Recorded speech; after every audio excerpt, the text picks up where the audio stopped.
What inspired you to write Marie Diesel Basics books, and how did your own sailing struggle shape the book?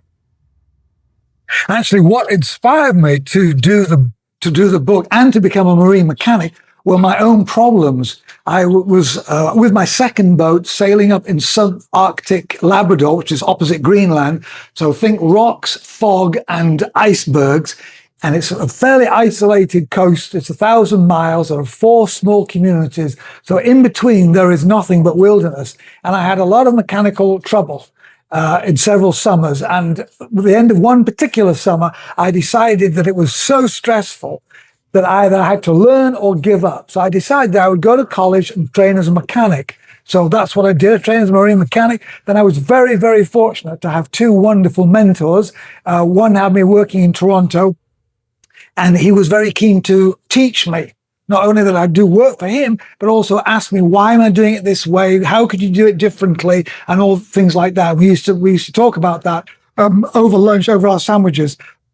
And the other teacher, Peter, was a great mentor, always asking questions, explaining things in great detail. So that's what inspired me. And then I decided that to write down everything I know in order to identify the bits I don't know. Because if you put everything in order, then you find there's something missing. And that grew into a book. And my friend Peter recommended, he said, you should do a book on this. So I started to do a book. And then my friends said, well, nobody wants to read a book about oil changes. You need to have illustrations. So I thought, well, photographs don't really work because a book of photographs in color is just way too expensive. And a book of black and white photographs isn't clear.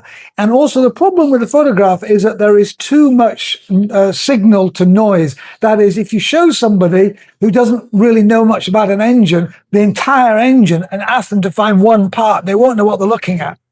I did write some engine manufacturers, but I got a very cold reception about using their drawings. So I thought there has to be a way to do this. And so I started to learn how to draw, to do the drawings. And I've been fortunate in that I can't draw. Okay. So that means I can't make complicated drawings. I can't do shading. I can't even do 3D. What I can do is a sort of 2.5D. So that, for example, 2D is the mug, but if I make this an oval in the top, then it's kind of a 2.5D, isn't it? Because this is still in 2D. So things like that. So that is what has kept the drawings very simple and very clear. It's my own lack of sophistication with them. So that's how it all came about. And then I wasn't sure about the drawings. So I posted a few online to see what kind of reaction I would get, and people were very generous and kind in their enthusiasm. So that's how the book generally developed. And then a friend said, well, you should throw all the words out and just do drawings. And I thought, well, okay, have you any idea how much work that would be? That's what I said to her. She said, I don't care. That's what you should do. And I thought about it, and I thought, yeah, she's absolutely right. So basically, the text went out and the drawings came in. So that's why there's way more drawings in the books than there is text.